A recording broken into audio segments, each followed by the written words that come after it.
December 7th, 1941. The morning sky over Pearl Harbor burns in shades of smoke and oil. Battleships lie torn and bleeding in the harbor. Aircraft still smolder on Hickam Field and across the Pacific. The United States military awakens to a grim realization. It is woefully unprepared for the global storm now breaking over it. In the days after the attack, as the Pacific Fleet's survivors regroup, another quieter crisis begins to unfold. One not of bombs or bullets, but of shelter. Across the Pacific theater, from the muddy jungles of the Philippines to the windswept shores of Wake Island, American troops are living in canvas tents that crumble in the monsoon rains. Within 3 weeks, their walls rot, their roofs sag, and entire encampments flood out. The U.S. military, now mobilizing across half the globe, faces a question that no amount of firepower can solve. How do you build a base overnight, in the middle of nowhere? The answer would come not from a general or an admiral, but from a group of architects, engineers, and civilian builders working quietly in the bitter Rhode Island winter. Their task, assigned by the Navy Bureau of Yards and Docks in January 1942, seemed simple on paper. Design a portable building that could be shipped anywhere, assembled by untrained men with hand tools, and survive the most extreme climates on Earth. The site of their experiment was Quonset Point Naval Air Station, a name that would soon be etched into wartime legend. And what they created there, half steel, half genius, would become one of the most enduring icons of American ingenuity, the Quonset Hut.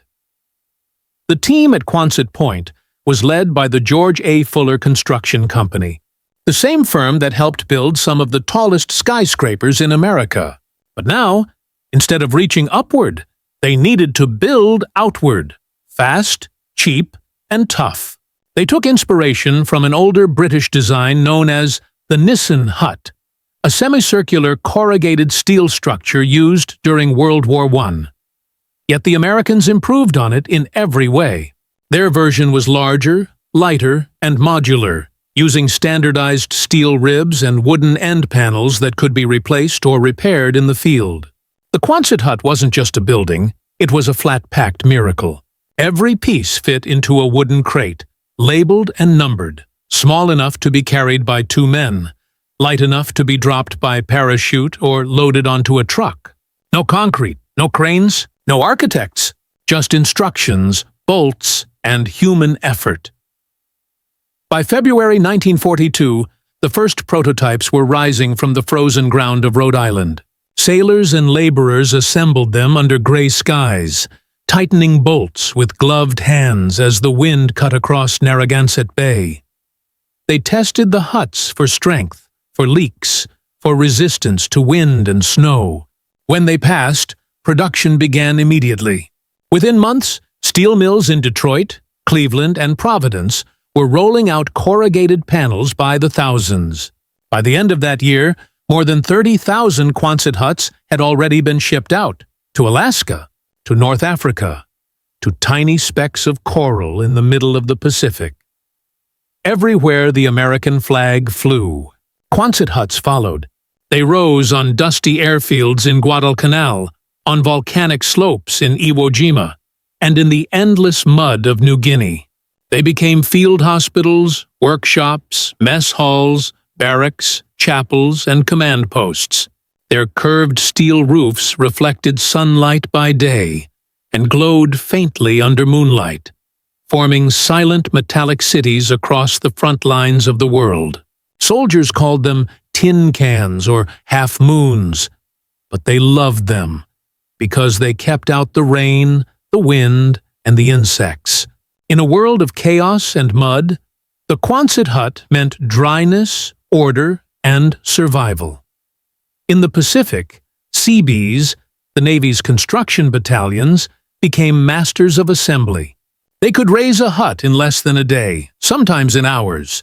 On Tarawa, men built Quonsets while shells still fell offshore. On Saipan, they stood up within 48 hours of the invasion.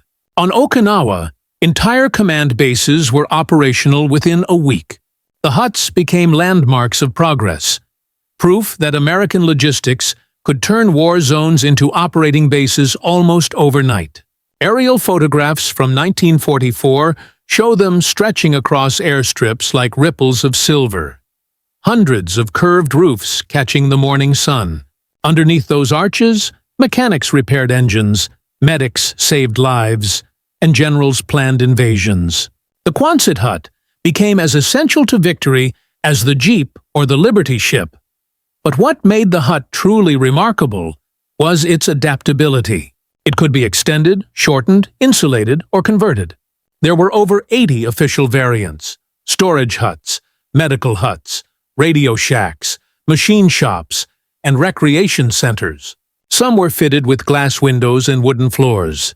Others used sandbags or concrete bases for added protection. In the Aleutian Islands, where snow buried everything else, Quonset huts held strong against 100-mile-per-hour winds.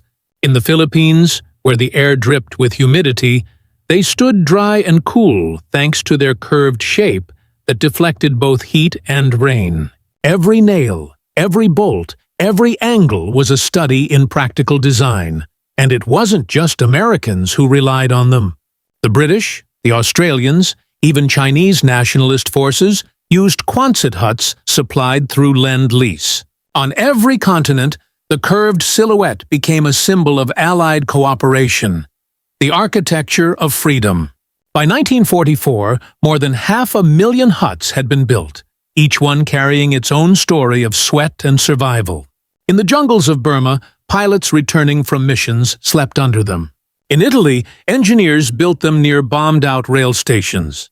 In France, liberated villages saw them rise beside shattered cathedrals, shining like strange modern temples amid the ruins of war. When the war finally ended in 1945, the huts didn't fade into history. They multiplied. The U.S. military found itself with hundreds of thousands of surplus units, stored in depots and docks across the world. So they sold them to anyone who could haul them away. Farmers bought them. Veterans bought them. Colleges bought them. Suddenly, these war-born shelters began a second life as homes, schools, garages, and churches. In the Midwest, families lived beneath their curved roofs, cooking dinner under the same steel that once stood on Guadalcanal. On the West Coast, veterans studying on the GI Bill attended classes inside Quonset classrooms. Even in cities, the huts found purpose, turned into diners, storage units, or community halls. America's post-war landscape became dotted with the same silver arcs that had once marched across the Pacific. Architects took notice. The design's efficiency and simplicity inspired generations of modern builders.